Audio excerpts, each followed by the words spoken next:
I'm with Alan again. We've got his Grenadier. It's just come out the shop and had some upgrades, which we'll talk about in a minute. So this is his Grenadier. The first thing we noticed about your Grenadier, Alan, is it's had a wrap on the front. So talk me through that. Right. So the original prototype that I absolutely fell in love with had this color scheme with the orange nose wrap, the orange rear door. Yep. And originally, the configurator before the production was actually underway, this was an available option, and I had planned to get it. However, I guess due to cost concerns, and naturally they did not offer it from the factory. Yep. So as soon as I got my truck, the very first thing that I did when I got home was scheduled it's very cool. an appointment to get this done. And I got the vinyl wrap with PPF, the paint protection film, over the top to help with the durability. So it's over the whole truck, right? Yeah. More rock proof. Just over the vinyl. Okay. And then I got an 8mm film on the windscreen because they have a bad habit of catching rocks. Yeah, upright windshields. Yeah. And I noticed you've got the German spec license plates. So with the stickers about the IG 0001. So the original picture of the prototype that I saw had the IG, as I say, the IG 001 as the license plate. Yeah. So as soon as I could, when my other car, my Kia, came up for registration, I grabbed that from Arizona, made that as my custom plate. So that was actually on my Kia for about a year. Oh, okay. And then once I took delivery and was able to change over the registration to this one, I went on Amazon and made the Euro plate. It's very cool. So I think, and I might be wrong in this, but I seem to remember that this was put on for when we had Ineos Grenadiers following the Grenadiers, as in the cycle team, and they originally put this on to stop stone chips from the bikes. Correct. If I remember rightly. And then, as you say, for production reasons, it wasn't offered as an option, which is a shame because a lot of people really, really wanted that. Right. Can't help but noticing some Grenadier branded lights here. Yeah. Talk us through that. That's pretty cool. Very interesting story behind that. I'm on the Ineos forum, which is the Grenadier unofficial owners and interested parties forum. So there was a gentleman on there who's an engineer that lives in Tennessee, Ben NTN is his screen name. He wasn't real happy with the factory auxiliary lights.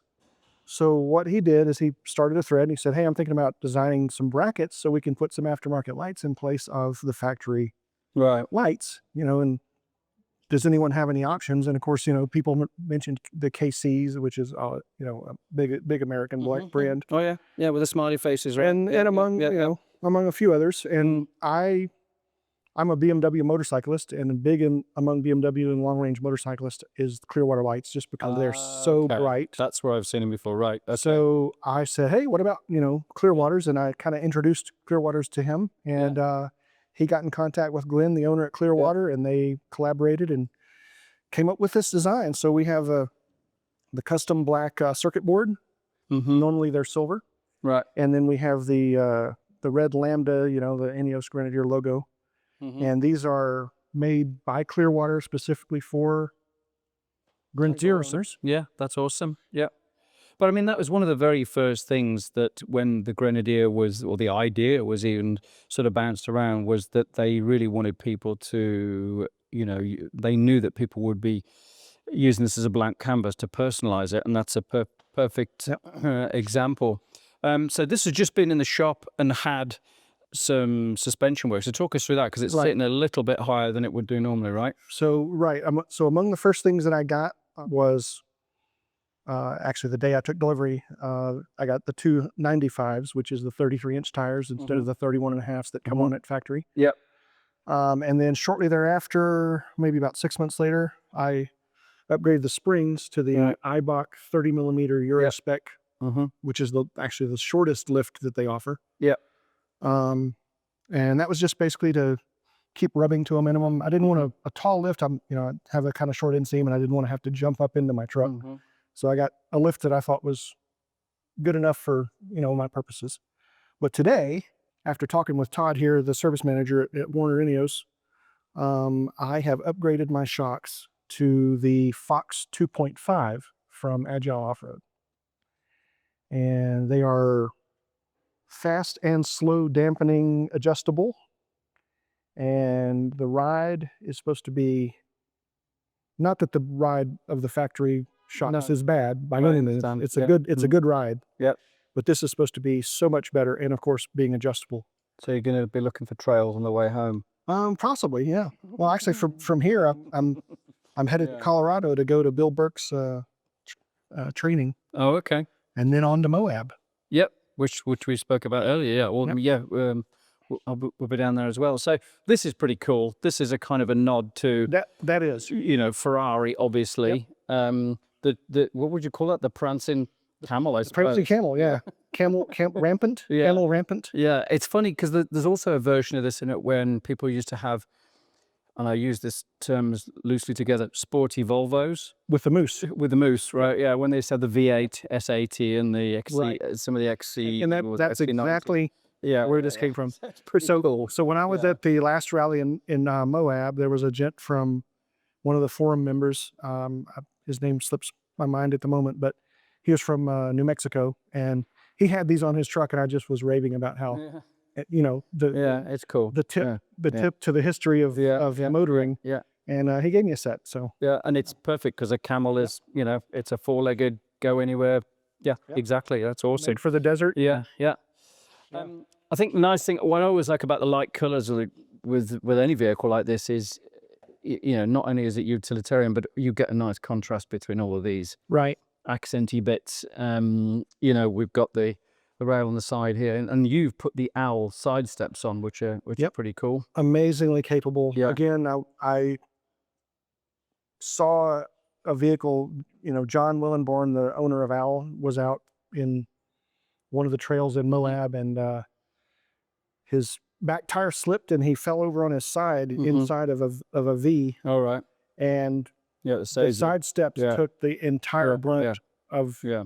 But he's a car guy, though, isn't he? He's very much he gets. He's a genius. Yeah, he gets it. Yeah. Yep. Yeah, and again, you've got your little, you've got your sort of accented pieces again, which is pretty cool. And what did your wife calls this? Remind me what she calls it again. Dunkin', because it's the same color scheme as Dunkin' Donuts. There you go. It's a very British name, Duncan. Yeah. Inside, seat covers, it's pretty standard. You've got lots of, you've got some cup holder extensions there. You've got spaces for communications and stuff. Yeah. So yeah, it's very functional. And the orange accents are all from Owl. Right. So they've got the grab rails in the anodized aluminum there. The dash, there's a little strip there that has the bullet points. Yeah. Kind of helps keep everything organized. Yeah. It's pretty nice seat covers as well for when it's a little bit warm. Front fur out of South Africa, very good. They're available on the forum also, or direct. Awesome.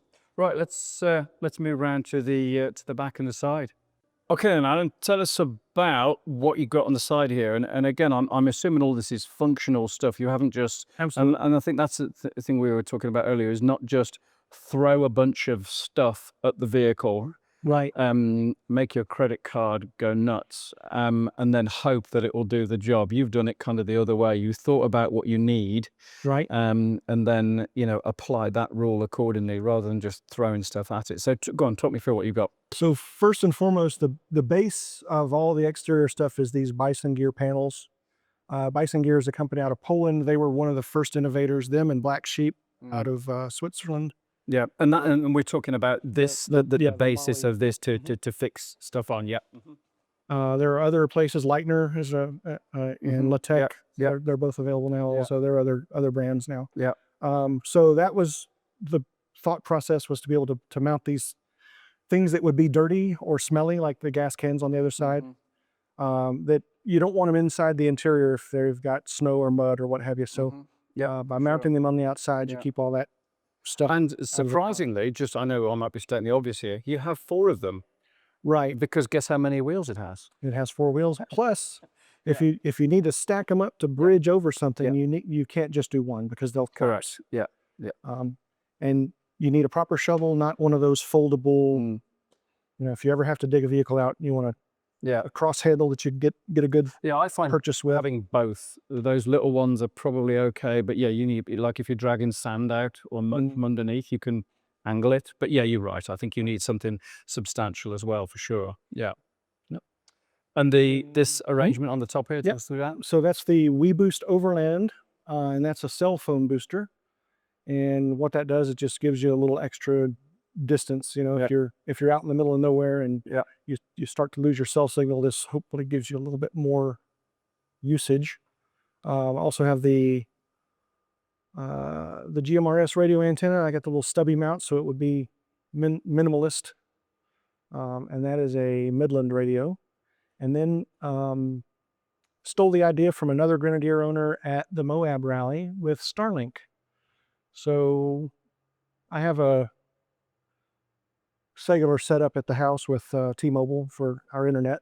And my wife has a casita that she does taxes and things in, and we just weren't getting the internet from the house to the casita. So I started looking into Starlink, and it was actually almost dollar for dollar to change to Starlink from what the T-Mobile internet was. And so it's this is the Roam system, the mini Starlink Mini with the Roam package. And it works under motion up to like 90 miles an hour. Wow. And it's 50 gig a month. Assuming you did 90 miles an hour, because assuming we could, that would be illegal, obviously. So under closed track conditions, up to 70 miles an hour, well, it's 80 or 80 miles an hour. Yeah. But yeah, no, it works great. It's actually I've used it in emergency type situations twice already. Get in the middle of nowhere, too far for the cell booster to work. You know, there was a Jeep guy that had broken his vehicle irreparably, so he had to get a tow, and we didn't have any cell service, and so I just turned on the Starlink, and at least you've used it. Yeah, that's super. And that's, I mean, I was joking about doing the 90 mile an hour, but that's impressive that it works at high speeds, right? That's awesome. Yeah. All right, let's step around and have a look at the back. So unfortunately, with the high lift jack mounted like I did to the step, it hits the board, so I can't quite open it all the way. Yeah. But one thing that I've done, the first thing you touch when you open the car is the back bumper, or the back door handle, which factory is plastic and feels very cheap. It's 3D printed. Right. So this one is anodized aluminum, and you can actually comfortably grab it and lever the whole door open with I see. It's kind of like ergonomic, right? Yeah. Yeah, nice. I've seen some other folks that have like a handle here. Oh, I've seen that. Yeah. It's kind of neat. Yeah. So a lot of stuff in here, and again, just to reiterate, you haven't just thrown a bunch of stuff in here and hope for the best. Right. So let's talk about the obvious elephant in the room. The stereo. Yeah, so... Because that's not normally what you would find in a Grenadier, but obviously a lot of people forget you have to drive to the trail, and you have to drive from the trail, which sometimes can be a long way. And this is your everyday car, right, as well? It is. So, yes. Yeah, talk us through that, because that looks amazing. So I was a big stereo fan back when stereos were the big thing in the late 80s and early 90s in my first Mustang. When you used to call them hi-fis, right? Yeah, dating ourselves, right? Yeah. So I bought a bunch of Focal components from Crutchfield because they were on sale one Black Friday. And I had the intention of installing them in my Kia, but I just never did. So when I got the Grenadier, and factory stereo is okay, but it's really nothing great. I decided to contact a local stereo shop in Tucson called The Specialists out there on Auto Mall, which is in the middle of the main auto selling area. And they worked with me. They built a custom box here, installed the Focal three-way speakers in the front doors. I kept the Hertz speakers in the rear doors because they're a 4-inch, which is kind of an odd size. And they sound good enough. They're just for fill. And then they put the little speaker pod, the tweeter pods, up on the dash. And by getting the speakers up higher than the doors, it creates a lot of good imaging. So you get really good You notice all that stereo, different spectrum of different sounds and stuff. Right. Yeah, and this is fixed in. I mean, could you remove it? It is, so yes, if you'd you have wanted to, you have to take the speaker out, reach inside, then Oh, undo the okay, so screws. it's not So it's removable. it's right. bolted in through the back Yeah. to the factory mounting positions. Got you. Okay. And all the other stuff then. So basically, this is what you would need to survive if you're out for a long time. Yeah, You've got I have your all pump here. all Talk us through the some of the other stuff. Yep. So I have the pump for, airing up and airing down, which of course helps quite a bit with traction and, Oh yeah. and ride comfort on Yep. off-road for scenarios. sure. This is all hand tools, so Yep. screwdrivers and socket wrenches and Yep. spanners and what have you. I have some impact torque wrenches or torque sticks. I have a impact wrench that I carry. Yep. This is all winch extension line, Yep. Recovery gear. static recovery, dynamic recovery. These are the soft shackles. Yep. And then I have a complete ARB kit here with everything hard shackle and Yep. recovery that's like the straps and all that standard stuff. ARB bag, right? Yep. Yep. And then let's see, I've got a jacking plate to put underneath For the the high lift. high lift jack. Yep. And just in case I, for some reason, ever decided I needed to do some electrical work, I've got a complete kit to be able to do the Deutsch plugs. Well, okay, right. And you've got like a voltmeter and all that sort of stuff in there, I'm assuming, yeah. And then your fridge, which is And obviously very the fridge, yes. Yeah. I tell you what, I never thought I needed a fridge. I won this one at Overland Expo from Tread Lightly. And ever since I have started using this, I haven't used a regular cooler. On what brand is it? Sorry. It's a Blizzard box. Oh, okay. Yeah. Yeah, it's kind of essential when you're out in the desert. It is. And this is a nice use of space up here. So talk us through this. Yeah, This that's is awesome. also from Bison Gear. It's their overhead storage rack. Yeah. And being that I have the Safari windows, I mean, the package to store the Safari windows is, I mean, that takes up a lot of space, Yeah. even in the back. Yeah. So that's a good spot just to store this. Honestly, I've never had the Safari windows out, but should someday I want to take them out, I'll at least have the case for it. Yeah, that's awesome. And then I've got, the other part of the jacking plate for the high lift jack. I've got an IFAC, which is an individual first aid kit there. I've got another IFAC here. I've got a third medical bag here. And then up front, in front of that, I've got tire recovery or a tire patch kit. Yeah. Plugs and So I think the Border Patrol stuff's rubbed off you in a positive way. a little bit. Well, I was a Boy Scout and I was drilled into my head, be prepared, Oh, right? Yeah. So, and I even got a hand. Well, I can't get it out, but anyway.